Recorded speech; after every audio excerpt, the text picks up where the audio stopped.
Hey guys, we are Sean and Christy. This is Long Long Honeymoon. Welcome to a special thunderstorm edition. They're jamming our transmission. This week we're talking about the importance of shakedown cruises. A chance for you to use your RV rig out in the wild before you depart on a long-term RV trip. You know, typically when we take our Airstream out and travel around for Long Long Honeymoon, we are gone for many, many months at a time. We have learned the hard way over the years, it's best to make sure that all of your systems are working before you hit the road. A few years back, we did not do a shakedown cruise, and about 24 hours into our trip, our air conditioner died. Well, we've had one slight problem right out of the gate. Our air conditioner is not blowing cold air. Deep south, middle of July, no air conditioning, that's a problem.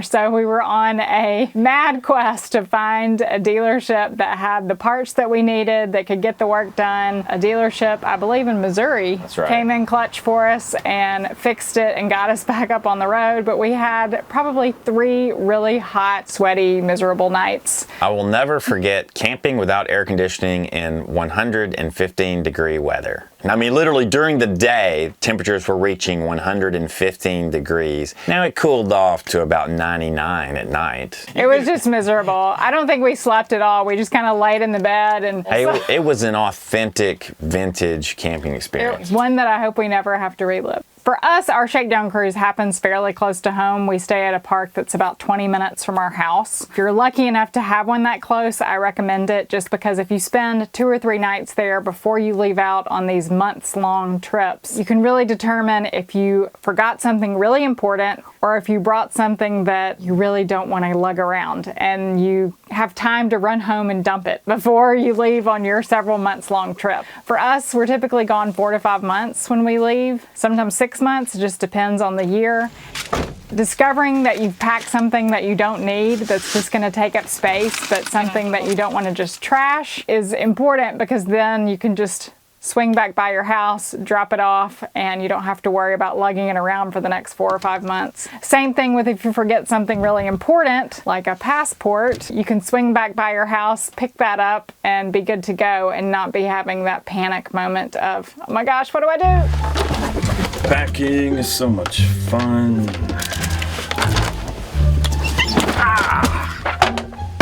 Yeah, this is going to sound counterintuitive, but part of the shakedown cruise to me is unpacking and pulling out non-essential items out of your rig, because once you're on the road, you're kind of stuck with whatever you bring. And I think there is a tendency, and I've been guilty of it many times, to overpack. And you think just because you've got this space, you need to fill up every nook and cranny with every item you might potentially need. Well, in reality, you know, we have gone on overseas trips before backpacking, and we have brought everything we needed For 3 months. For 3 months in a small backpack.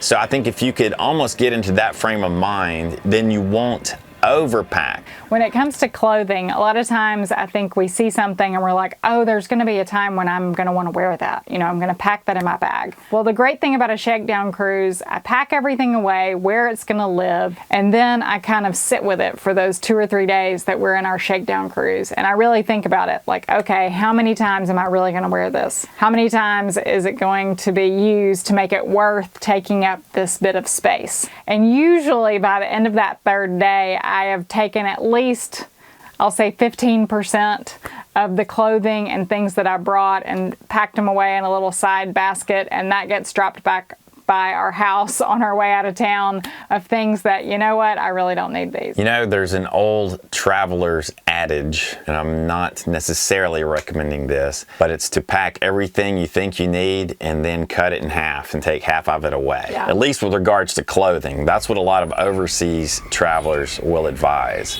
From an RV standpoint, we do have the luxury of cabinetry and drawers and closets and so forth, but from my standpoint, instead of bringing 10 puffy coats, I'll bring 1 puffy coat. You always have to remind yourself, if you ever really, really need something, you can buy it. And the other thing to remember too is usually at some point during your trip, you're going to want to buy a t-shirt or, you know, something along the way to commemorate your trip. And you got to have a place to put that stuff. It's like, I need some wiggle room. Everything can't be packed to the gills, because then you're just limiting yourself on things that you might be able to pick up along the way on your trip.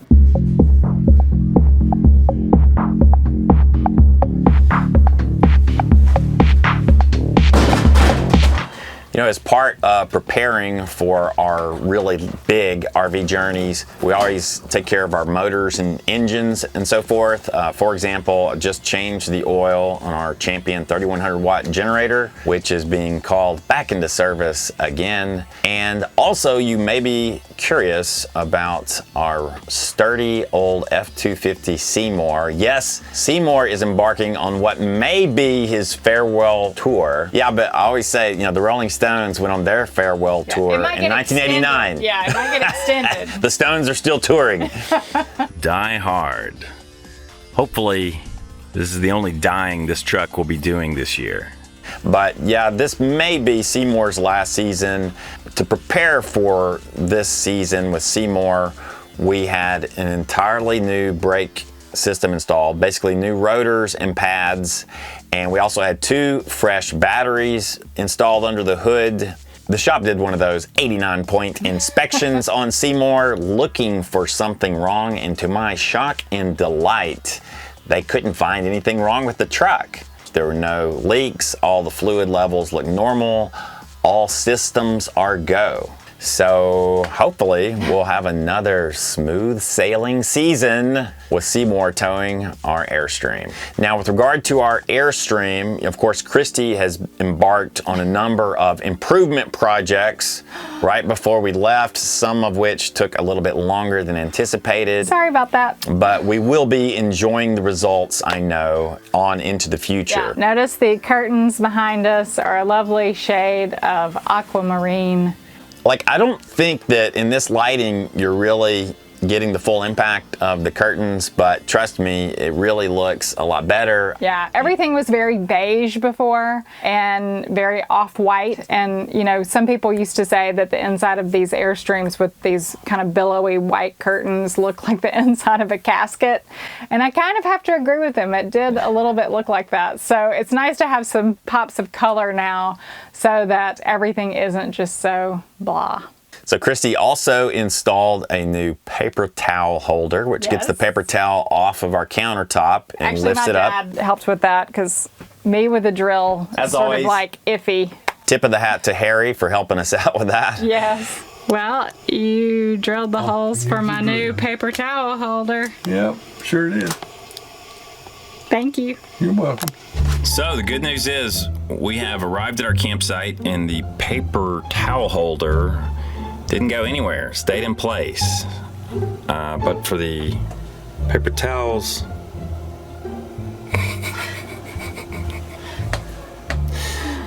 well, we're gonna have to work on the system a little bit. And Christy finished up the caulk on the bathroom floor where she retiled with those stick-on tiles. Yeah. And I think the bathroom floor really turned out great. I will say caulking a bathroom floor in an RV is like a personal game of Twister, because, you know, it's this tiny little space and you've got this caulk gun that you've got to get going around all the corners, and then you've got to like get it set in the corners just right. So needless to say, my hands were just covered in caulk. It was quite the process to get it looking the way I wanted it to look. And another bathroom project that Christy tackled was a new sort of shampoo, soap, and conditioner dispenser in the shower. Now this has a couple of benefits. I mean, for one thing, you don't have loose bottles rattling around in the shower when you're traveling from point A to point B. Yeah, and you know, we actually did this upgrade last year with a different dispenser, and it lasted about 2 months. And then one day while I was shampooing my hair, I whacked it with my elbow, left a nice bruise there, but it fell off the wall and cracked, and that was the end of that. So it didn't have much staying power. It was easy to knock it off, and it was kind of cheaply made. So we ponied up for the expensive one. I mean, this thing was 80 bucks. Yeah, in terms of the build quality, it's metal, and even the plastic bits are very rugged, durable plastic. It doesn't look like something that's gonna shatter anytime soon. Right. So with those interior projects wrapped up, we've also been testing our various systems with the Airstream. Sorry, we're having a slight issue with our trailer brakes, so we're gonna do a little test here and actually pull our emergency brake pin and then see if we are still able to tow. Up. So now we pulled the emergency brake pin, and we should not be able to tow this very easily. The trailer brakes should be locked. The strategy from now is just to get everything sorted on the packing front, make sure all these systems are go, and then we are hitting the road. Where we stop, nobody knows. So let us know in the comments down below if you do a shakedown cruise before you hit the road for long periods of time. If you do, what are your must-do items on your checklist of things to check and take care of while you're on your shakedown cruise? Is there something we've missed? Is there something you do that is game-changing and we all need to know about it? If so, leave a comment down below and share it with us. If you enjoyed this video, please give it a thumbs up. And if you haven't yet, click the subscribe button and the bell icon to be notified of our next video. And by the way, guys, you may have noticed we are wearing Grovant t-shirts. This is the world's first Grovant t-shirt to my knowledge. And if you want to buy one, there will be a link beneath this video.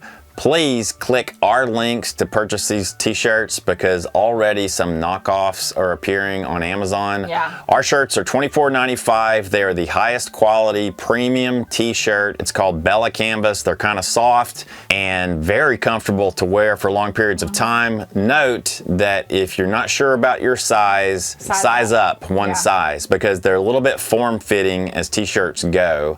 I fluctuate between medium all the way up to extra large, depending upon my recent beer consumption.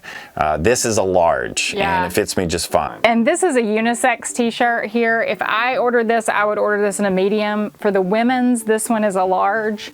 And as you can see, it's sort of, you know, a little blousy. If you wanted it to be more fitted, then, you know, order the size that's on there. But if you want a little room, go up. Sorry guys, we will see you next week from the road. At least that's the plan. Yep. If you see us out there, be sure honk, wave, say hello. We love meeting up with you guys when we are on the road. Until next time, this has been yet another episode of Long Long Honeymoon, the longest running RV show channel on the interwebs. Until next time, what do we say? We say, lo lo ho. The one thing we need to still test is our hot water heater. We'll test that in the next day or so. And Don't you mean water heater? I'm sorry. Somebody out there is going to say, what's a hot water heater? I only have a water heater. The water heater. That thing that gives us hot water. You got to anticipate the heckling. Yeah, this is true. That way we nip it in the bud. This is true. Yeah. It's like in the South, sometimes we call it a hose pipe. It's a hose and a pipe. Hose pipe. Hose pipe. You know. You run the hose pipe into your hot water heater. Yeah.